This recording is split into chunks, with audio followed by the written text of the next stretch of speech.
Okay, so good morning.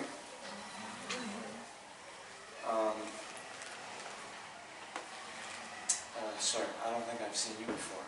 No. Is it your first time here? Yeah. Okay. See. Welcome.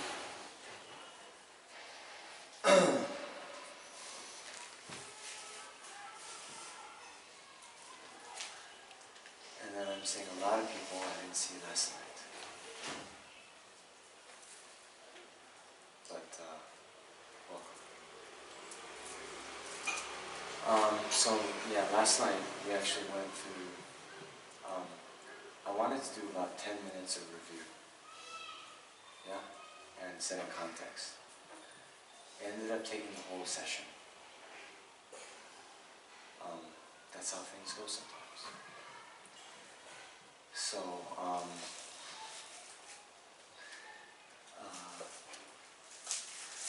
yeah, let me just say this, okay? So here at Choe, okay, actually before we get into that, so have you had meditation experience before? Okay. So all of you, since I've seen most of you before, right? Then when I just said, okay, sit down and do the breathing meditation, and I leave it for 7 minutes, do you know what to do? Yes? Yes? Yes? Okay.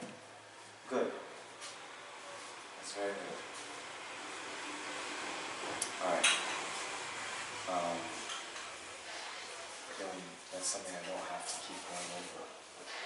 One of the things that's very challenging, we're trying to progress new material, but then when new people come, I have to catch them up with these things.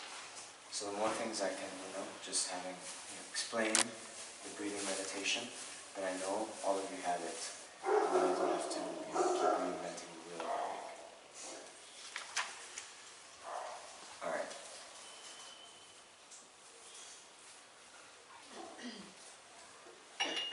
So let me see if I can really do a 7-minute setting the context. Okay? So,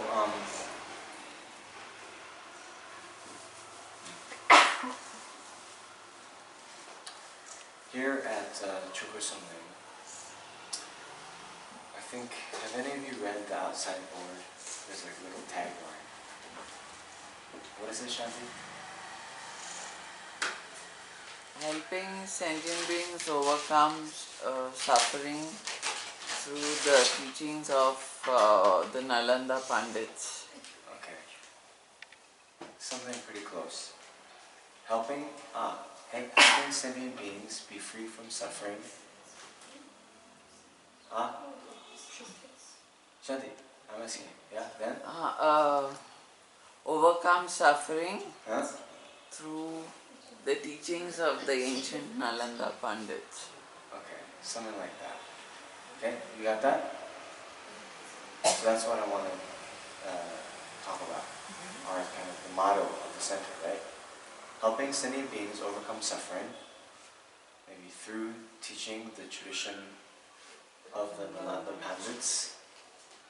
Shanti? Yes, Venerable.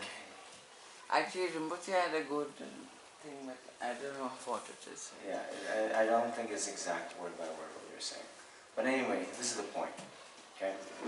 Why do we wake up and come here on a Sunday morning rather than the other things we could be doing? Yes? So, we're trying to learn something, right? We're trying to learn some skills. And the type of skills we're trying to learn actually is how to deal with our minds. Because, all of our experiences in life, they're experienced through the lens of our own mind.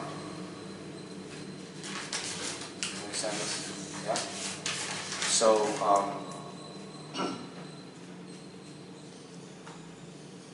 although really we spend a lot of our time and energy trying to kind of arrange the outside world for focus on the outside world to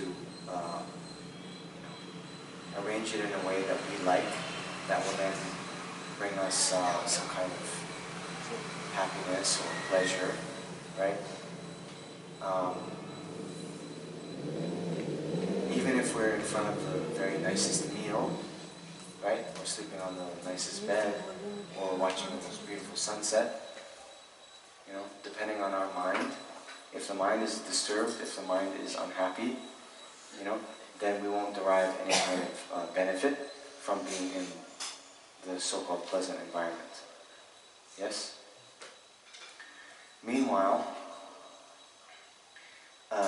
even if we find ourselves in unpleasant external situations, like a traffic jam coming from the airport,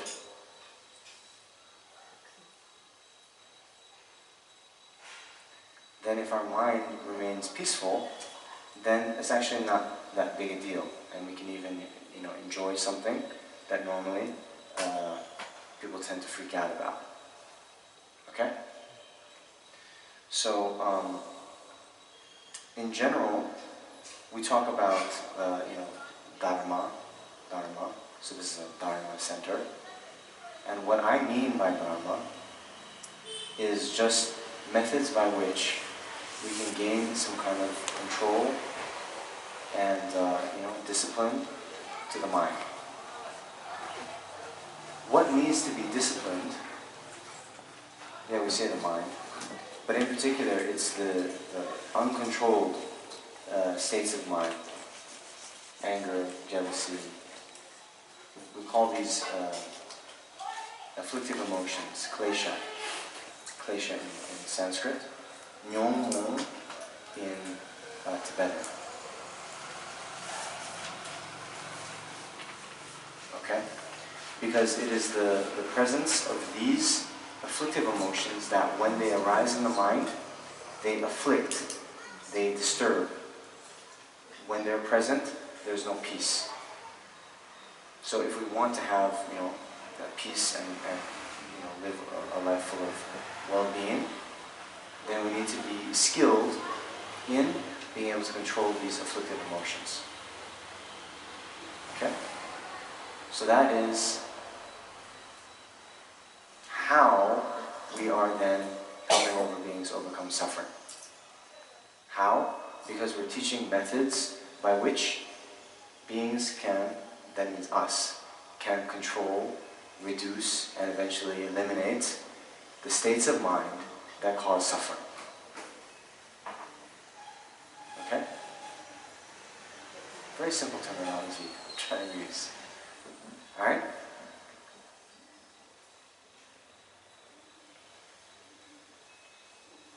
Now, there are many ways to do that. Okay? But, one place, one center, you can't do it all, right? We can't do it all. So, although there are many types of Dharma, here, this is a Tibetan Buddhist meditation and study center. Okay? I'm giving a commentary on our board out there. So I guess the first thing to talk about is, Buddhist. What makes something Buddhist? And here I just want to say in a simple way that, Buddhism is what the Buddha taught. Okay? Seems a bit silly to say, but, sometimes you get into some arguments. Oh, is Buddhism a religion? No, it's not a religion. No, it's a way of life. No, it's a science of the mind. No, it's, philosophy. These kinds of things, right? So, rather than trying to box it in, I like to just keep things free and say Buddhism is what the Buddha taught. Now, when you look at the Buddha's teachings, then if you look at one thing or some aspects or elements of it, then of course you can make an argument that no, see, it's just a philosophy, or no, it's a science of the mind, or any of those arguments you can make. And you can find passages within the scriptures that can go to, bolster your claim. But the thread that is connecting all of that is again what I said last night and what I'm going to say now. I say that every time I come here. This one stanza by Namjong, right, where he says, "Enthused by great compassion, you taught the holy Dharma to overcome all wrong views. To Gautam Buddha I pay homage." Okay? So, compassion is the wish that others be free, or ourselves even, you can have compassion for yourself, that someone be free from suffering. Okay? So Buddha was motivated by compassion. He wanted all sentient beings to be free from suffering, so then what did he do? Taught the holy Dharma. Taught these methods, yes, by which we can free ourselves from suffering. Okay? So then, within all these methods that free sentient beings from suffering, yes, for some people, having a very detailed kind of psychological description of various mental states, how they arise, how they can be, minimized and eliminated, that's, very helpful. That's very essential. For others, they, need a lot of philosophical underpinning. Keep questioning. They want the whole big picture. So there's also a very rich philosophical tradition. Then, for some, and I'll follow. There's a professor, very famous American professor of Buddhism, Robert Thurman. He says, well, Buddhism is 1/3 religion. Right? So there are some elements of it that, if you look at it, might be difficult for us to, to verify, without having to rely on the Buddha's own pronouncements. Understand? So those things may be academic people would label as religion. But the point is, those labels don't matter so much. The point is, just like in a buffet, a buffet, they have all these different, foods laid out. And then you go and you pick the ones that you like, right? So similarly, there's countless methods that were taught by Buddha, and, not all of them are going to be as effective, for each one of us. Yeah? So, there is a analogy that's often talked about as well when we talk about Dharma, that Dharma is like medicine. Yes? So, medicine to, cure what ails our minds. So just like with medicine, the particular type of medicine that's going to be effective for one person or another depends on the person. What particular ailment they have, if they have any kind of allergies, right? Other factors about their, genetics and body, that will determine what medicine is going to be effective for them. Yes? So in a similar way, then the Buddha laid out all these various types of teachings because individuals vary in their dispositions and mental makeup, one could say. Okay? So then, what we're trying to do here is teach these methods, yeah? And it's important when we say helping sentient beings overcome suffering through teaching the method laid out by the Nalanda Masters, right? So the significance in that is, well, as I mentioned, there's a lot of different methods out there, right? So, since life is short, since time is short, you know, you want to make sure you're spending your time in, we can say, proven methods, right? So these methods have been, you know, of course taught by Buddha, but then practiced on and commented on by, you know, centuries of masters who put them into practice and found the same levels of realization as the Buddha himself. And these have now been passed on in a you know, unbroken tradition that extends to today. You know? So that's why, you know, this center is focusing on, you know, we can't do it all, so we're focusing on these particular methods, you know, and these particular texts. Okay?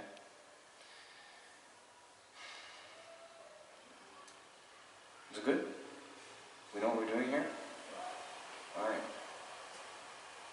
So I tried to do last night.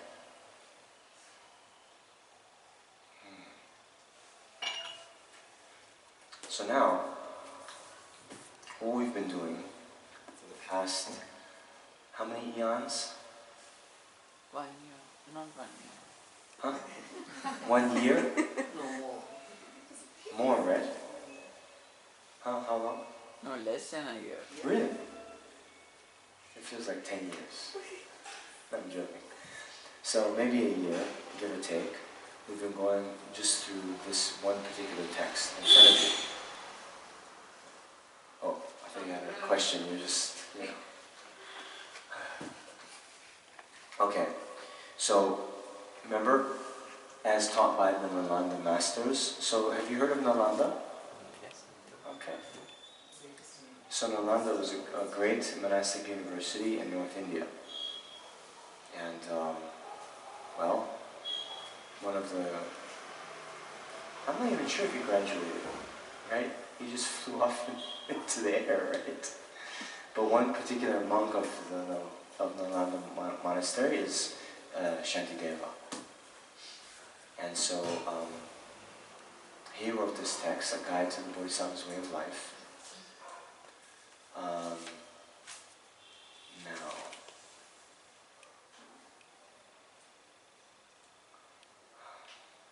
I always get into trouble. I think it would be so simple just to explain the meaning of the title, right? So, Dilshad, good morning. Did you have breakfast? Great. So tell me, what is Bodhisattva?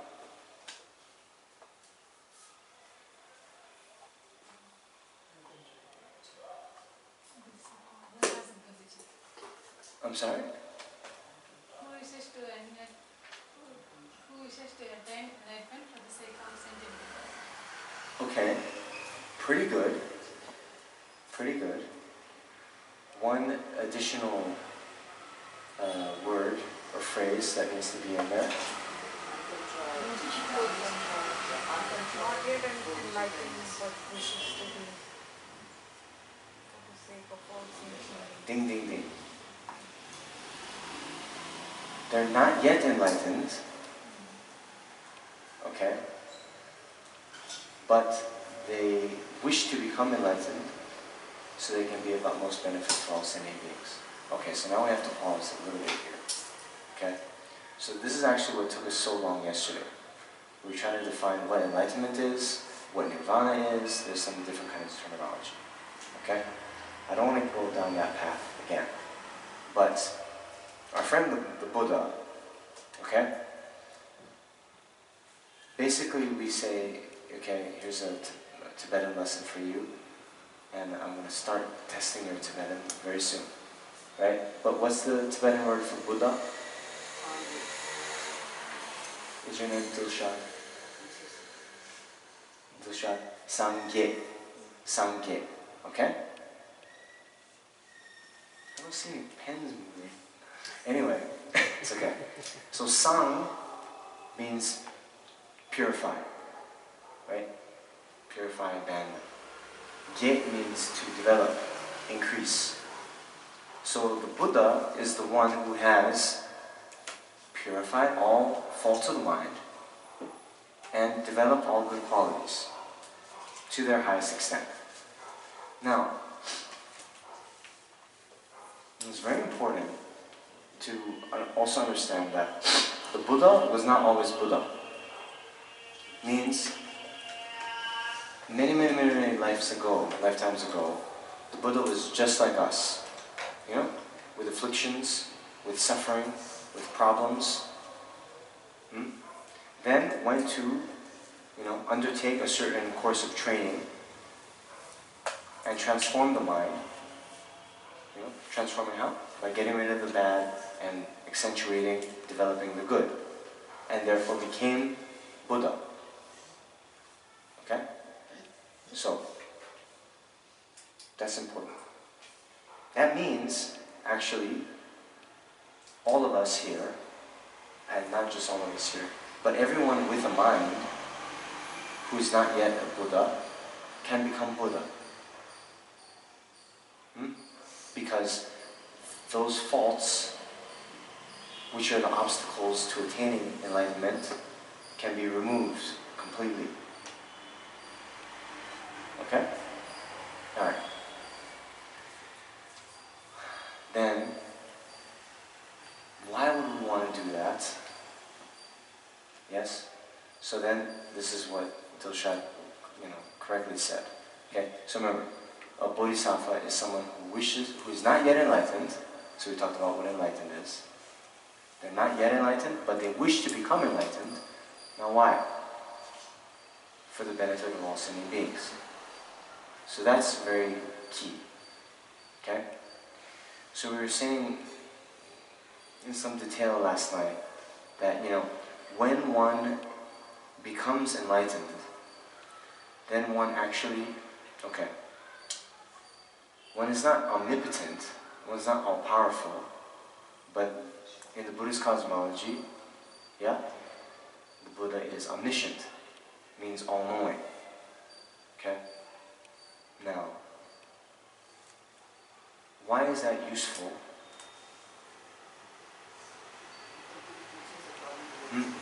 Yes, because then they know the individual dispositions of everyone, and then they can give the personalized instructions, teachings, that will help them be free of suffering as quickly as possible. Okay? That's why we need it. Now, why they even would think of, developing themselves in that way so they could help sentient beings be free from suffering as quick as they can, is because they've already developed this mind of compassion, wishing that others be free from suffering. And not only just a wish that they're free from suffering, but taking personal responsibility that I myself must free them from suffering. Okay? So then, after taking personal responsibility, this is what we were saying yesterday. You take personal responsibility to free all sentient beings from suffering, but you realize in your current state you're unable to do it because you're limited, you have mistakes, you have good qualities that you still have to, increase. But then you see the state of Buddhahood, the state of the full development of all qualities. You see its utility in being able to, allow you to benefit sentient beings in a more profound way. and therefore you set that as your goal. Okay? So that wish to attain enlightenment for the benefit of all sentient beings, we use as kind of shorthand for the mind of Bodhicitta, another Sanskrit term. It's Tibetan, Janchu Gisem. Or sometimes you'll see just Semke. Semke. Yeah? Alright. So that's what Bodhisattva is, that's what Bodhicitta is. So some people also saying, when we asked, what is a Bodhisattva? They said someone with uncontrived Bodhicitta. Which you have to say, who is not yet a Buddha. Aban, yes. Okay.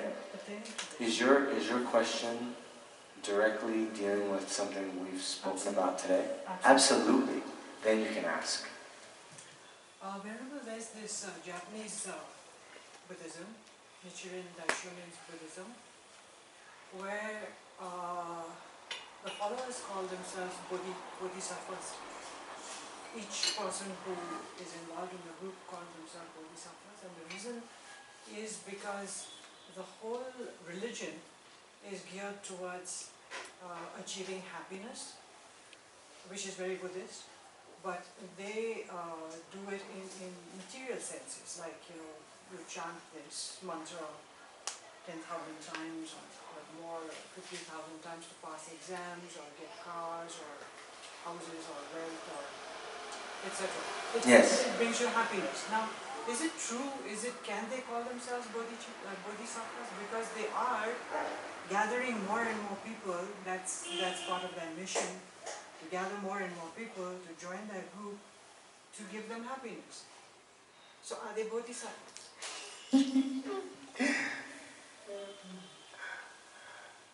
That's the entire religion. There is nothing beyond that. Really? Yeah. That's the entire thing. And when you go to their gatherings, they'll ask you how many million times did you chant the mantra, and what happened out of it, and who have you brought with you this time, and I've brought these two, So that's what makes them bodhisattvas. Is that true? Is that? Because what we said just now is an uncontrived feeling to achieve enlightenment for the benefit of all sentient beings. Yeah. So it's for the benefit of all sentient beings. Or at least some of us.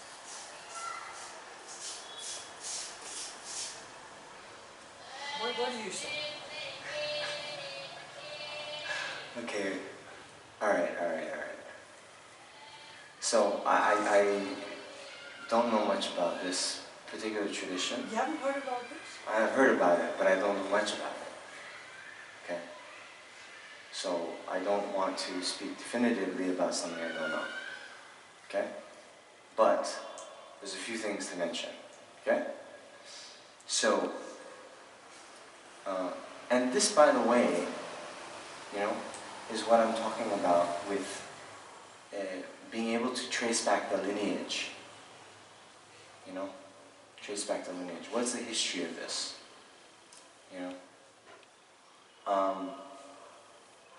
Because unfortunately, someone can say, oh, this is Buddhism, or this is Buddhism, right? Recently some years ago, I saw a book by Osho, a commentary on the Heart Sutra. I just saw it in the bookstore. Just saw the cover, right? But I'm wondering if in that book he's quoting Nagarjuna, or Chandakirti, or any of the Nalanda Masters. Just wondering. Otherwise, many years ago I was on a online forum, supposedly about Buddhism, and someone was making the claim that the Heart Sutra, when it says there's no eye, no ear, no nose, no tongue, no body, right? They're saying that all these things don't exist. See, and the Heart Sutra says so.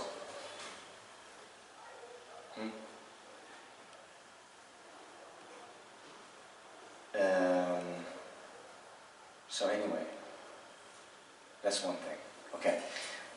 But what I really wanted to say is, okay, this mind of Bodhicitta, right?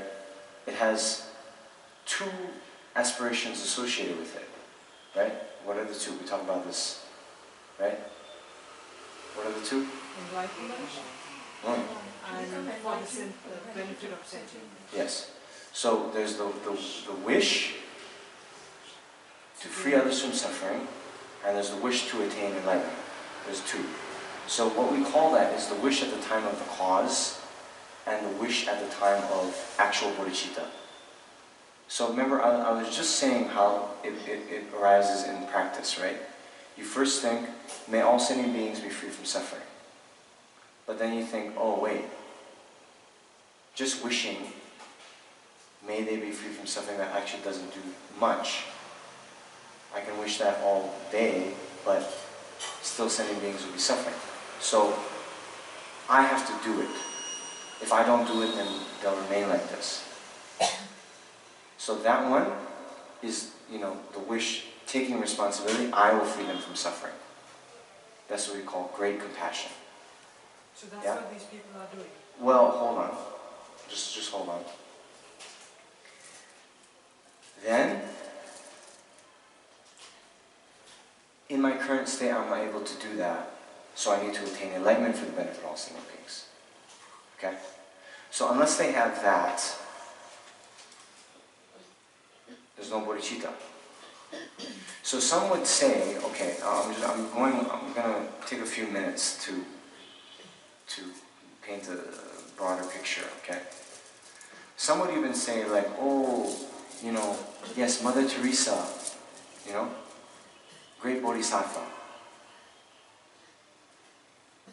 Yeah? So was she? I don't know. I don't know actually. So first of all, you have to understand, there could be, Buddhas, Bodhisattvas, who then appear in the world in the guise of a, Christian practitioner, in the guise of a, politician. Maybe unlikely these days, but these things happen. They can appear in whatever form. Actually, in the great ancient texts, there are bodhisattvas who, who appeared in the form of prostitutes.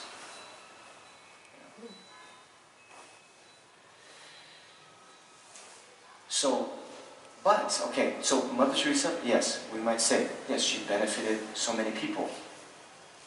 Then some people say, oh yeah, she benefited so many people.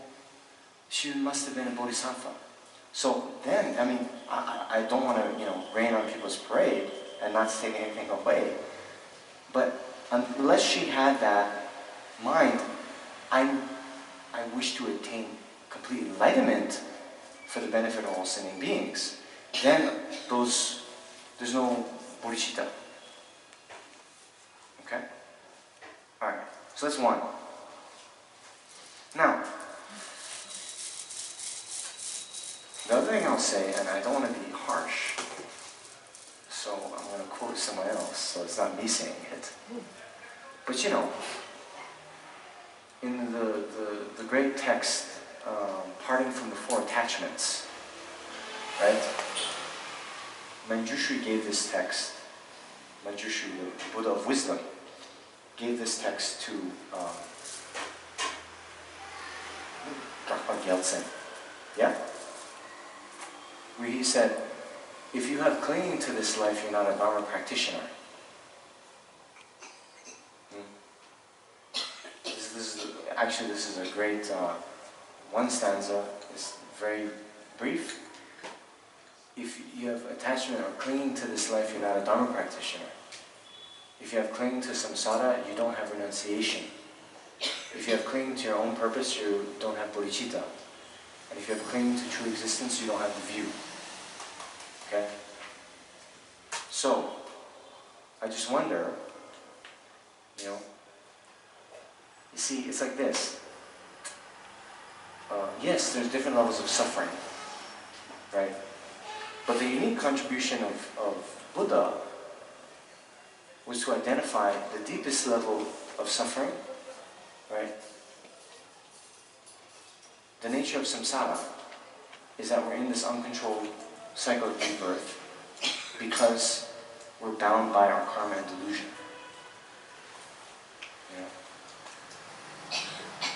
Buddha didn't say we're suffering because your test scores aren't high enough, because you don't have enough houses, you know, because you're not a crorepati, right?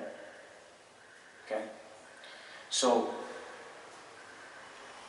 now I'm just going by your words, but if they're saying, you know, it's all like, okay, you recite this so you can get your promotion, so you can find a husband, so you can get, you know, Something. the latest iPhone, whatever, right? That's worldly concern, you know?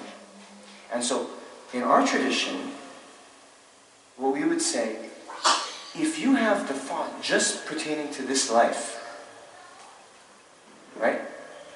You know, Lama Tsongkhapa says, it's not enough that the Dharma be Mahayana, but your motivation also have to be a Mahayana motivation. You understand? So normally, right, we say, oh, the mantra Om Mani Padme Hum, the mantra of the Buddha of compassion, you know, it's a Mahayana practice, the more famous mantra perhaps in the world. But if you do it, okay, I want to, you know, get a promotion, therefore, oh, Avalokiteshvara, Chenrezig, please give me, you know, this worldly thing. It's not even Dharma. We said it's not even Dharma practice. You understand? Or if, oh, I'm so stressed out after work. I just want to relax, I'll recite this mantra. Right? Then it's the same as the person, in terms of motivation, it's the same as someone, oh, I'm so stressed out after work, I'm going to drink bourbon. In terms of motivation, it's the same.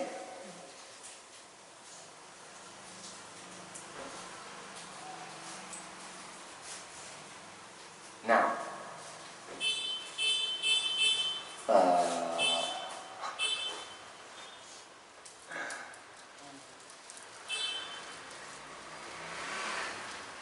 I can't say definitively because I don't have clairvoyance to say that. Really, from my point of view, I can't say any of you here are not bodhisattvas, are not Buddhas. I don't know, right? So it's hard for me to say that this whole group, that no one is a bodhisattva in there. Because there could be a bodhisattva who,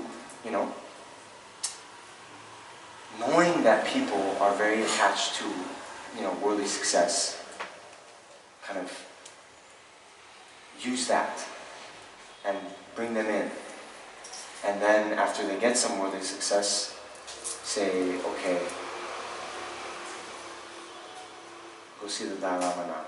Or whatever, could do that as a means of, skillful means to bring them in. Could happen.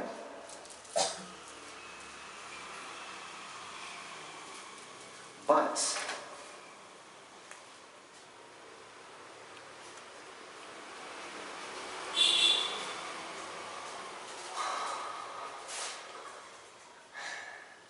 sometimes, we talk a lot about things not being the way they appear, but sometimes things are almost the way they appear.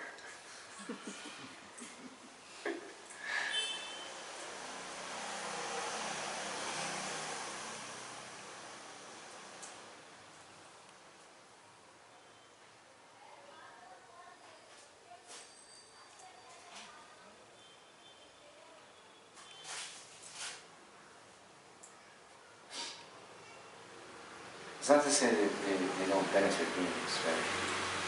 But I'll just say one more thing, and then I'll leave it at that. Okay? So someone I know, they were also practicing in another Buddhist tradition. He doesn't benefit from it. And then, but they were also practicing in this tradition. And then they went to our spiritual head, our guru, Lama Zopa Rinpoche, and asked, you know, oh, I've been going to this tradition. I mean, what do you think? Should I continue?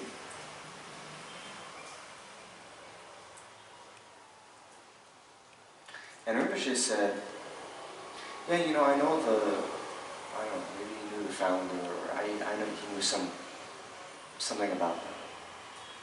And he just said, you know, I never heard them talking about Bodhicitta.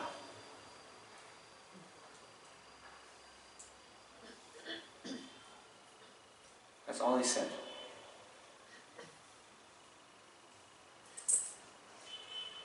Theravada doesn't talk about Bodhicitta either. Yeah. Does it? Mm. They do? No. That's Buddhism. That's what? That's Buddhism. That's Buddhism. No. But no. You're not getting my point.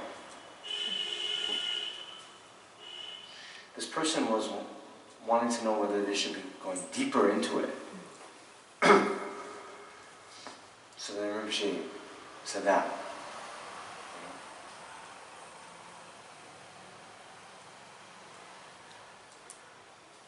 Means, in this tradition, I mean, His Holiness says this, I mean, Buddha said this, right? Nagarjuna said this, you know, that your main practice should be the practice of bodhicitta. You know. Buddha said in the sutra that, you know, that you shouldn't kind of grasp or go after many teachings, but if you just have one teaching, then you have all the teachings in the palm of your hand. I think he said great compassion. But great compassion is the one, not just may sentient beings be free from suffering, but I myself will free them from suffering.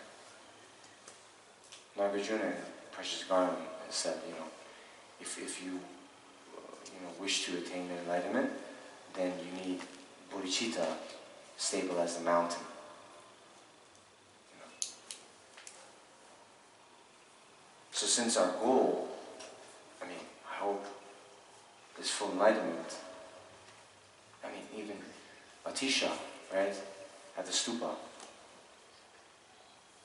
I have a little story I'll tell later too, but Atisha, you know, Atisha Dibumkara, another Nalanda scholar, great scholar who helped spread Buddhism to Tibet.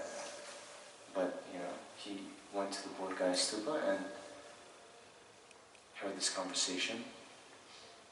What should you practice if you wish to achieve enlightenment quickly? Bodhicitta. That's the answer here. Right? So, that's what I have to say.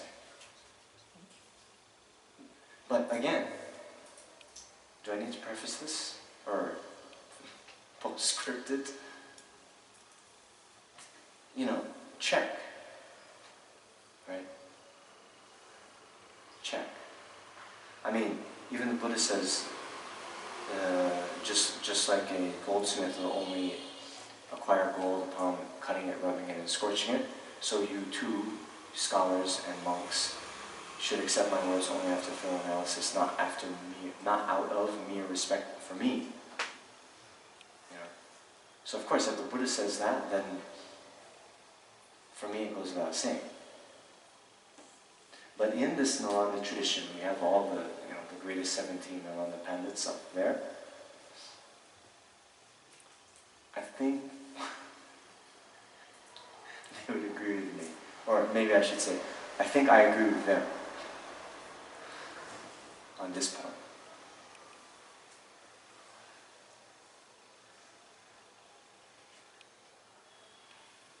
Yes?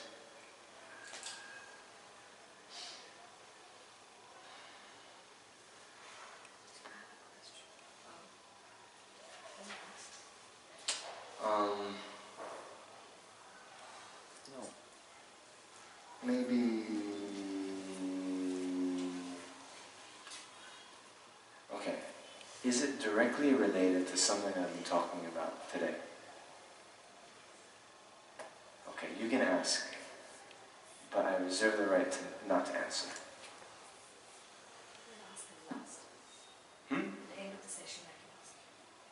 Okay, that's good. Okay, so anyway,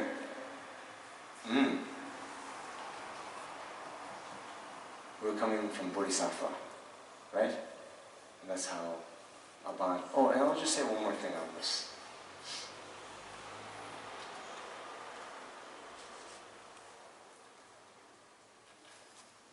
There's a saying, right?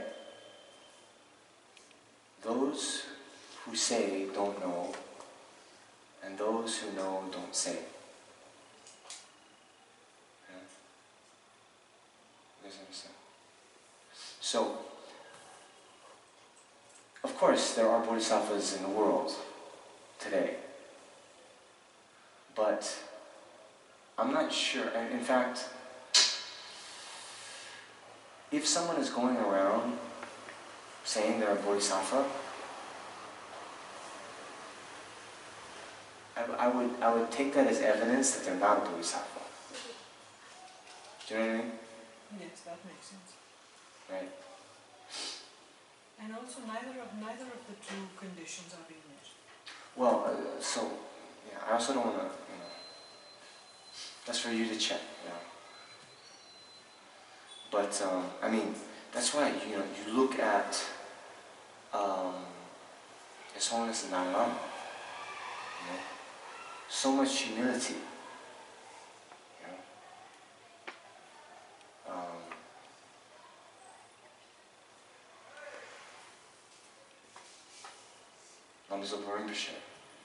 These great masters, you can see how they act and comport themselves, right? Then unfortunately, you also see in the world others that, it's like they're marketing themselves, right? Right?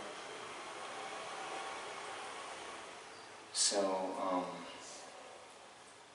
we need to be careful.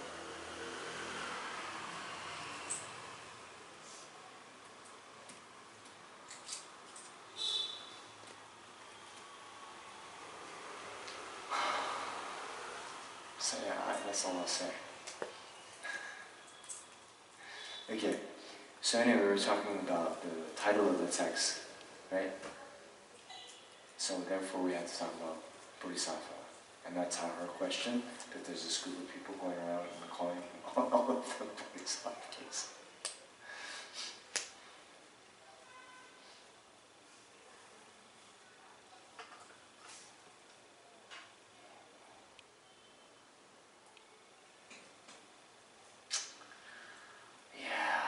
Something, right? You guys have to be careful. This is the Kali Yuga, right? Degenerate times. So I've heard many stories, You see many things on Facebook. So, there'll be some teachers, even your first time coming, we keep it very kind of understated here, right? I think, right, Shanti? Yes, Shanti. But I've seen other things where there's all this exotic Tibetan paraphernalia, right? Crowns, bells, all this like brocade, all this kind of stuff, And then I see like people, they come in the first time, and then, the teacher like gives this empowerment, put a crown on your head, give you the bells, all this stuff, take a picture, you then post it, you look very exotic, and then I can even call you, now you're, Vajrayana master, right? Then you feel so good, right? You then, seriously, it goes on. Then you feel so good, then you start talking about your, with your friends, right? So this is what, you know, the master Chogyam Trungpa Rinpoche was talking about. Spiritual materialism. Not the gold statue we're being materialistic, but rather, here again we have to use the exact kind of definition. What he was talking about is, you know, we're trying to use the Dharma techniques to transcend the ego, right? But the ego goes into self-defense, right? And so the ego will even use the very method we're trying to do to transcend it to bolster itself up. You know? Very, very big risk these days. You know? Then what happens, right? Well, now I'm, you know, a Vajrayana, you know, a Tantrika, right? And we have our, you know, our crown, we have our bells, you know. We might, you know, wear our malas, get some like rings, you know, maybe get a tattoo in Tibetan writing. People's like, oh, what's that? Oh yeah, it's Tibetan. You know, so exotic, we get bonus points for that.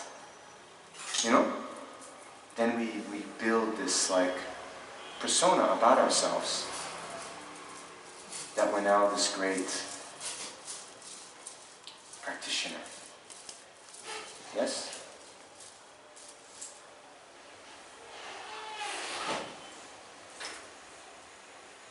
And unfortunately, you'll find people, maybe they call themselves teachers, that will just feed that. They'll totally feed that ego of yours. You know? So you read some stories about this.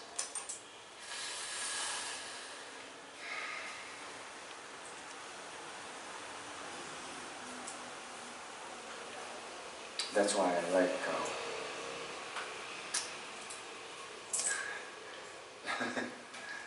it's also like Tenzin Rinpoche.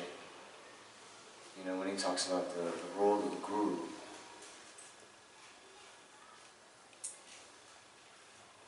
it's you're trying to find an assassin for your ego.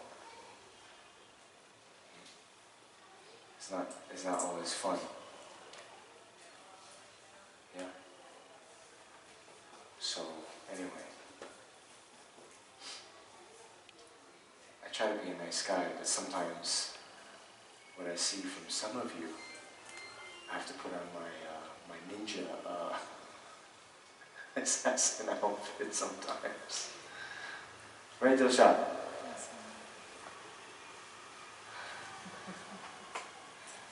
Okay.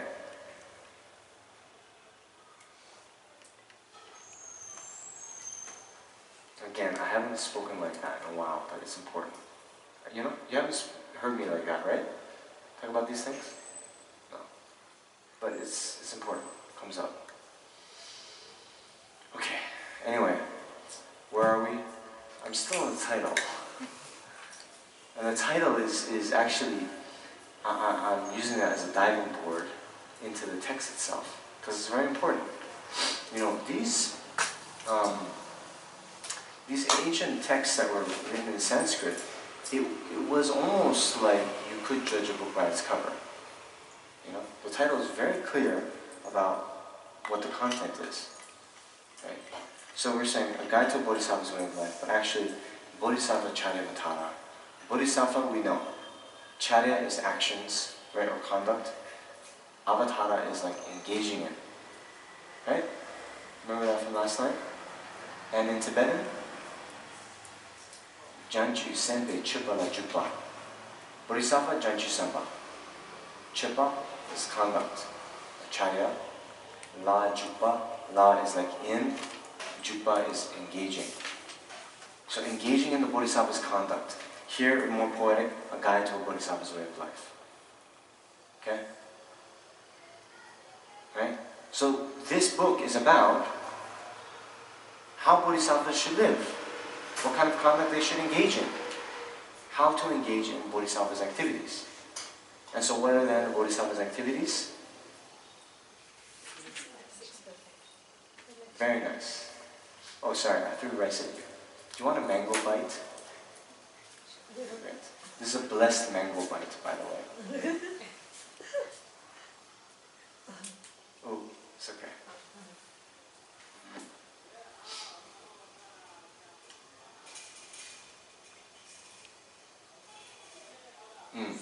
So, have you heard the 6 perfections?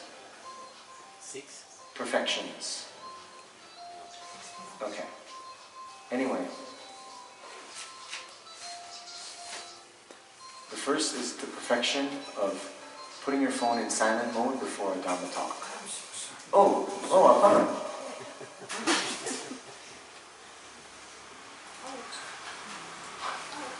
The second is, even if it does go off, not to take the call. What is this? Hi. There's one notable exception for cardiologists if they're being called to the emergency room. But I don't think she's a cardiologist. Anyway, no, Amon is an old, sorry, we can't use that term. An experienced student, been coming here for many years, so I'm just joking. Okay, anyway. So the 6 perfections, you're right. Okay, so where are we, right? The Bodhisattva is the one that wants to achieve enlightenment for the benefit of all sentient beings, but just that wish is not enough. And the attainment of enlightenment is a product. So you need to accumulate the causes to attain the result of enlightenment. And the causes are, you need a lot of, we can just say for now, like good karma. You need to do a lot of good activities that will then lead to the attainment of enlightenment. But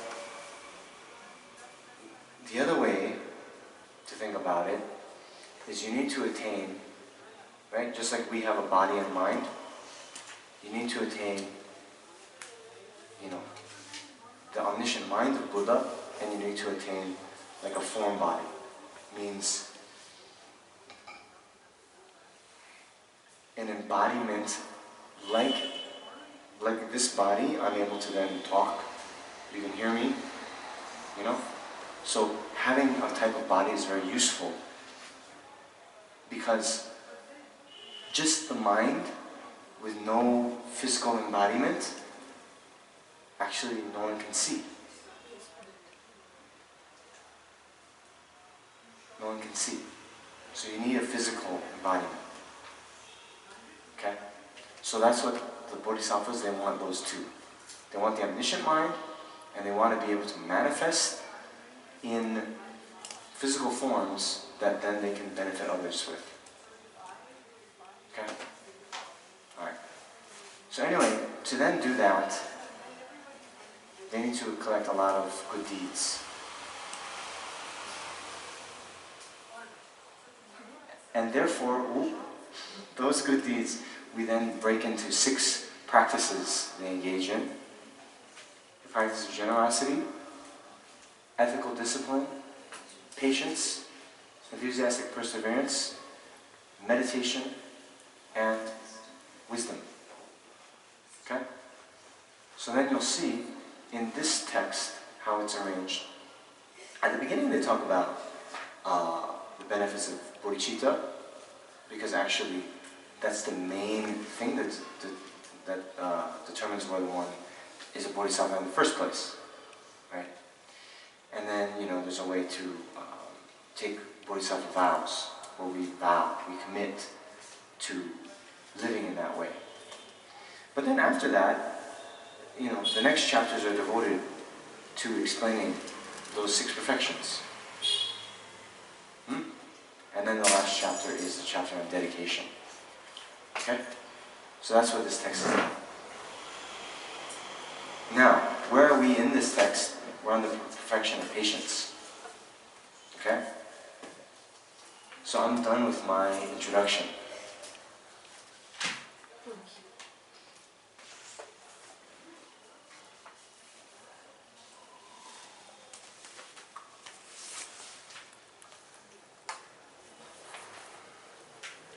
So now, if you have this paper, I just want to tell what patience then is. Because again, when we talk about patience in the world, and when we talk about patience in these philosophical texts, it's a bit different, right? Normally, patience we think of, waiting for a bus, right? Waiting in line somewhere, right? He's very patient.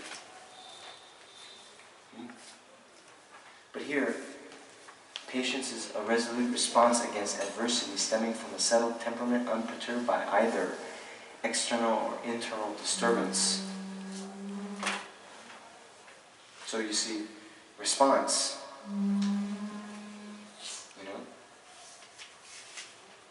yes, we're settled, we're not getting upset by internal or external disturbance. But it's not kind of just merely, okay, I can wait, right? I'm so sorry. It's okay. So sorry. Will the patient survive? It's really something. Okay, I don't need to get into it. That's why I couldn't come last night. It's okay, Alright. So now, anyway, patience is then further divided into three. We have developing the patience of disregarding harm done to you. We have the patience of accepting suffering. And we have the patience of gaining certainty with regard to the teachings. Right? So already there, we see it's not just waiting for a bus. Right? So what happens? People are harming us. So how then do we remain patient? Means not to get angry at them. And then when we experience other types of suffering, even if it's not someone else harming us, let's say, I don't know, the suffering of heat, right? Is it hot? Is it? Is it just me? Okay, I was just in North India, so, yeah. Dharmasala was cool, but I think Bangalore was cooler than Delhi. I was in Delhi also. Anyway, it's the suffering. Nothing but suffering. Okay, right? So there's that. Developing patience of accepting suffering. And then third, patience of gaining certitude with regard to the teaching. Right? So this also we understand. We come in, it's like we have to learn a whole new language when we start talking about Dharma, isn't it? Yes? We think enlightenment, then we have some notion of what that means. But then we start talking what that is in the Buddhist philosophical context, and it's like, what? So we have to learn an entirely new type of vocabulary. We have to, study these texts. And not just this one, but you see how big our library is. We have to do all this, stuff in order to get realization. We have to build a daily meditation practice, even when we're, traveling, even when we're sick. We need to do all this stuff. It's difficult. But to be able to put in that effort on a consistent basis also requires some level of this patience. Okay? Certainty. Like conviction. Okay. So now that's the introduction about this text. Okay? And where we are in it. Okay, so now tell me, which stanza are we on? We're actually on 45. Chapter 6. I think, or 44. You don't want to give a break before you start? We did till 47, but then you skipped 2 verses. Yes. Okay. So now, what I want you to do, okay? You guys are smart?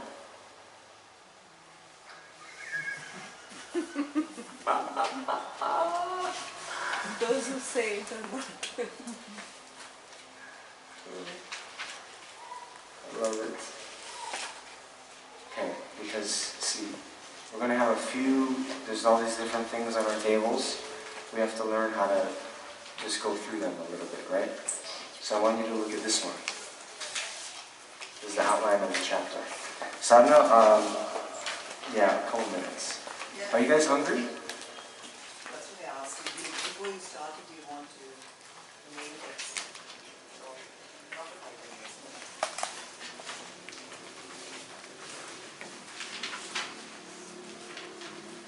Hello? No, we're not hungry. Nasta?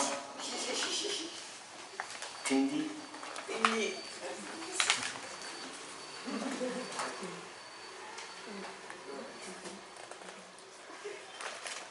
Alright. The fortification. Okay, we'll go a little bit and then we'll have some snack. We'll have some refreshment. Okay? Alright.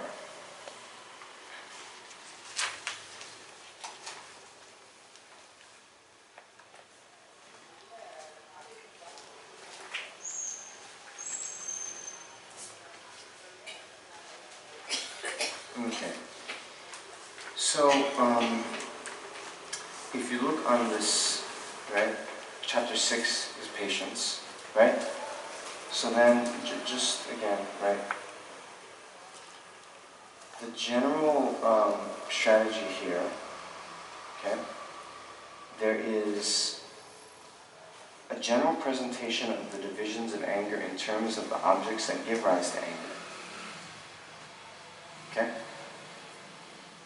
Then, arresting fury towards that which brings unwanted things. Arresting fury, I don't like that translation. But you know, arresting means to stop. Fury is kind of a synonym for anger. Okay? So, stopping anger towards those who wrong you. So this is the main thing that we're talking about when we talk about practice of patience. Okay?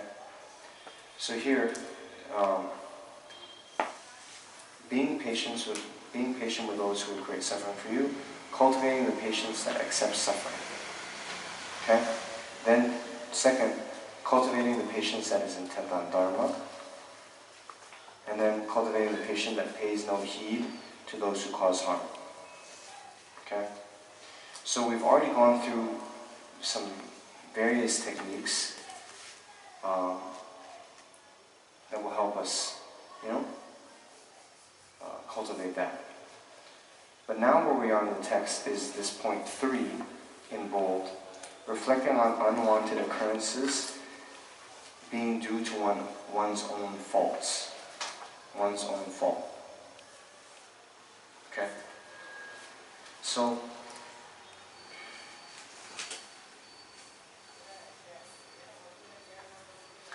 this we talked about last time, where it's bringing in the Buddhist conception of karma, right?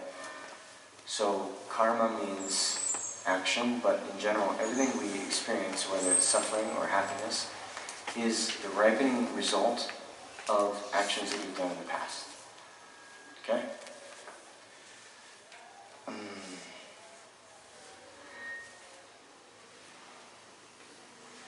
Okay. So, where are we? 44. Yeah, anyway, let's just review quickly from 42, right?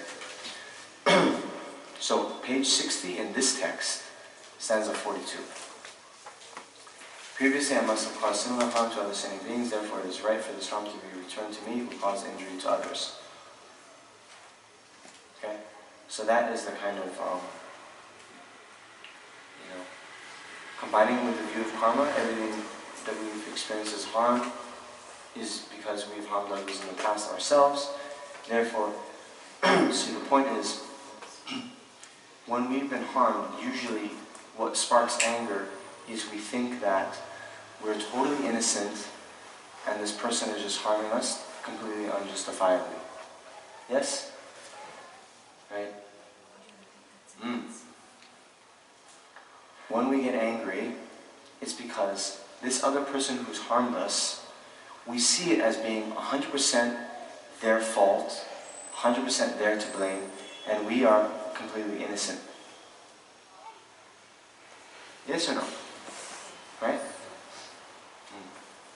So, we weaken this conception that gives rise to anger by thinking in this way. By remembering karma, and therefore thinking, previously I have done harm to others, and that's why I'm experiencing this harm now. This other person is just an instrument. It's just a kind of cooperative condition. But the real cause of this harm is my own karma. Okay? So then, 43. Both the weapon and my body are the causes of my suffering. Since the other gave rise to the weapon and I to the body, with whom should I be angry? Okay? So what is that? Yes. The cause of suffering is the disadvantage of having taken a body. If in blind attachment I cling to this suffering abscess of a human form, which cannot bear to be touched, with whom should I be angry when it is hurt? Okay? So this is already actually quite a deep analysis, right? Means, why do we experience suffering? Okay, at the very root of it, we experience suffering because we're in samsara. Right?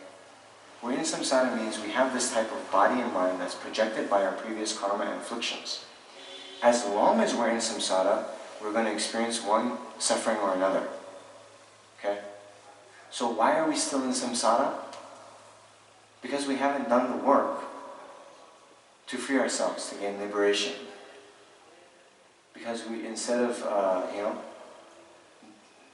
cultivating the methods that lead to liberation, we've been praying for success on our next exam. Or, So we are in samsara just to purify things. okay. Alright. So look. The mind is beginningless. Samsara is beginningless. Okay? So, it's not like, okay, there's a kind of little bit new age way of talking, right? We're in samsara so that we can learn the lessons we need to learn. Something like this. No. I'm just being very, direct. We're in samsara because we haven't been liberated. There's no particular value judgment on it, but we haven't abandoned the causes of samsara, therefore we're still in samsara.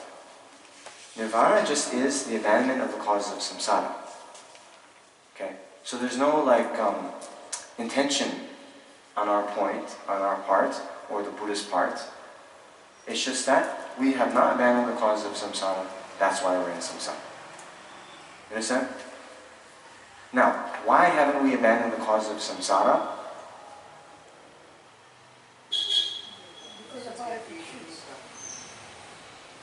Then that's that's actually a very deep question for you guys to think about. Why aren't we liberated yet? So again, the very simplest answer is we haven't done the work. Now, why haven't we done the work? Out of ignorance. Yeah, so of course, so ignorance, yes. That's always a good answer to anything bad, right? You can just say ignorance. Blame it on ignorance, right? Yeah. Yes. Desire binds us in samsara. Okay, this is all fine and good, but anyway.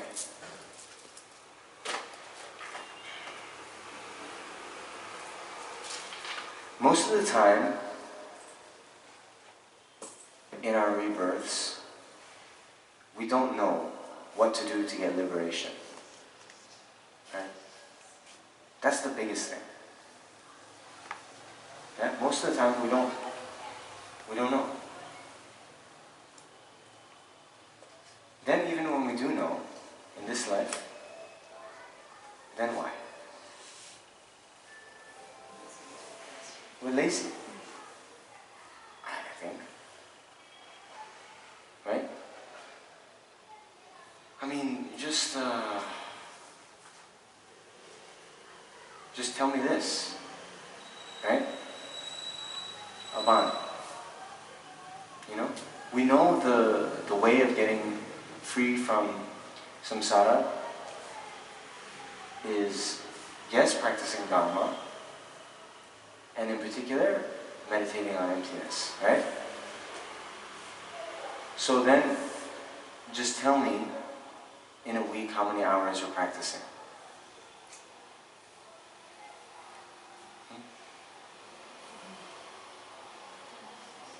Yes. In a day about one. In a day, about 1 out of 24. Right? Yeah.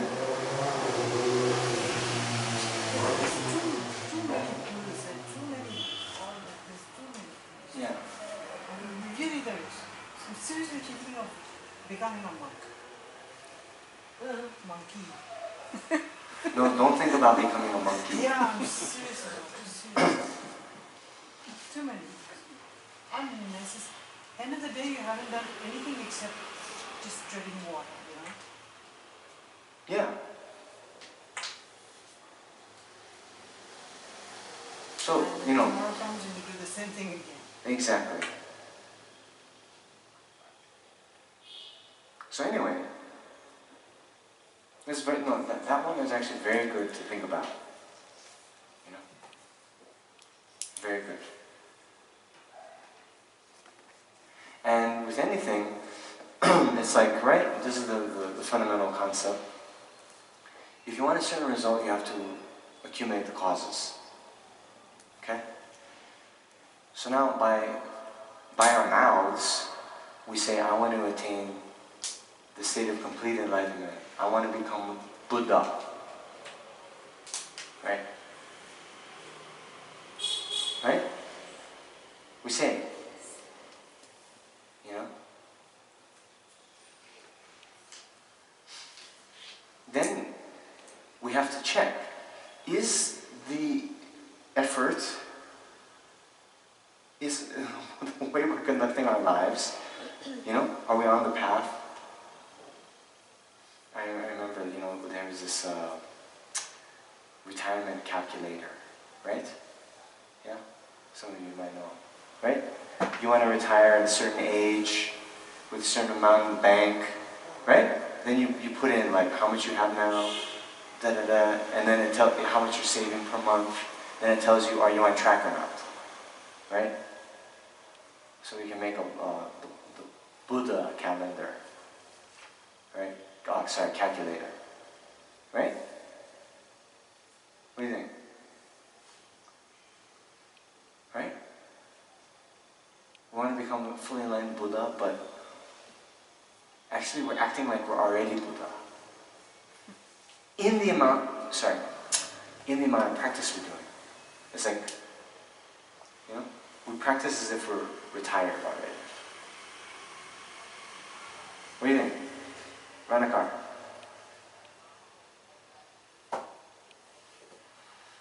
So then, given that's the case, this person comes and harms us, then we have to say, you know what? If we were, even forget about enlightenment, if we were arhats, or even if we were on, you know, the first ground of Bodhisattva,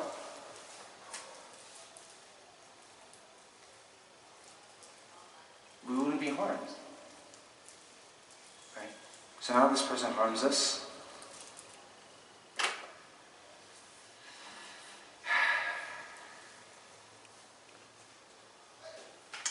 It is the fault of the childish that they are hurt. For although they do not wish to suffer, they are greatly attached to its causes. So why should they be angry with others? Right? Childish is who? Yeah, that's us. Right? We don't want to suffer, but yet we're attached to the causes. Means we're still harming others, right? We're still engaging in non-virtuous actions. You know? So then when the results come of those non-virtuous actions, who to blame? Just like the guardians of the hell worlds and the forest of razor-sharp leaves, so this suffering is produced by my actions. With whom, therefore, should I be angry?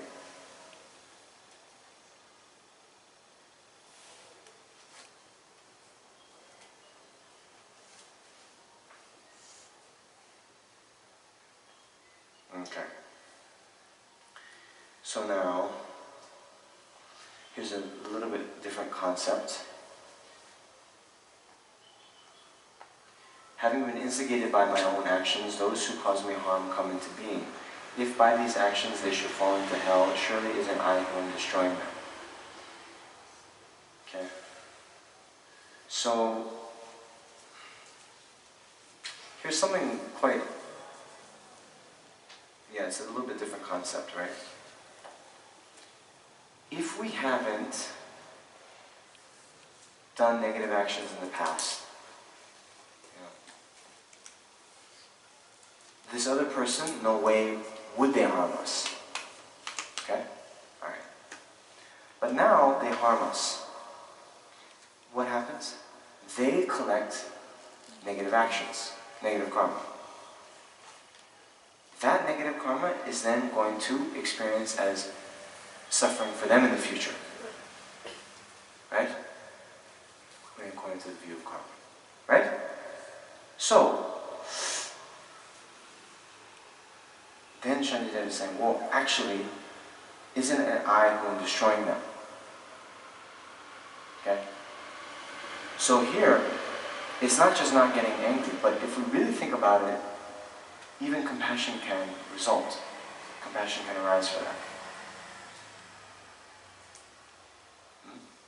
Now, 48.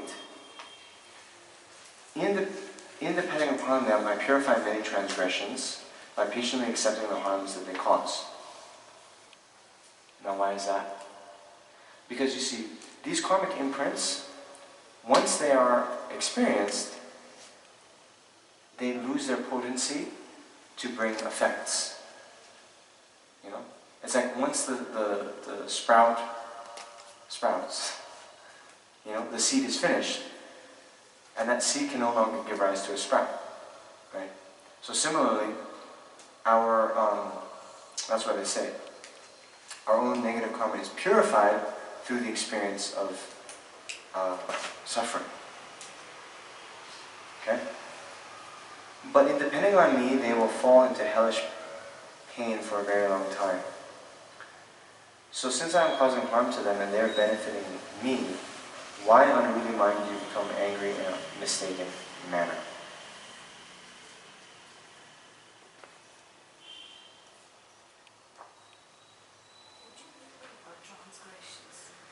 Transgressions are negative deeds, you can think.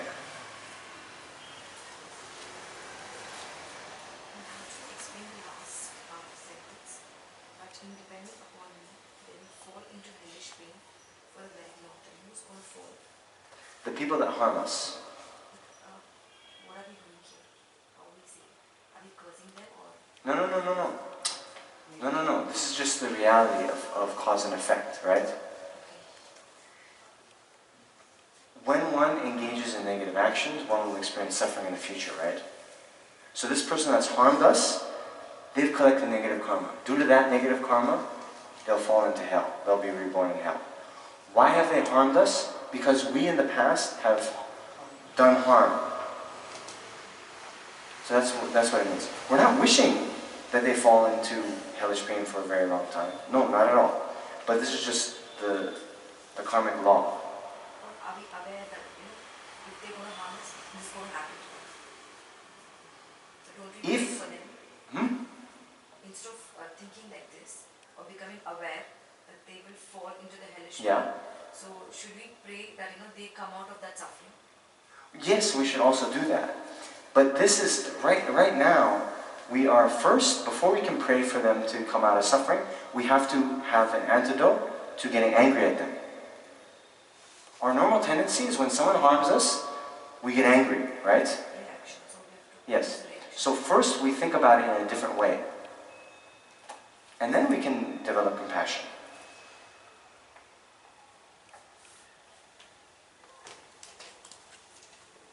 Okay. So, I recently in Delhi, I heard this it was in Mumbai. Hangry. Have you heard of this? No. Hangry. Hungry and Yeah. So it's when you're hungry, you get a bit irritable. And then it's more likely that you get angry. So, the antidote for getting hangry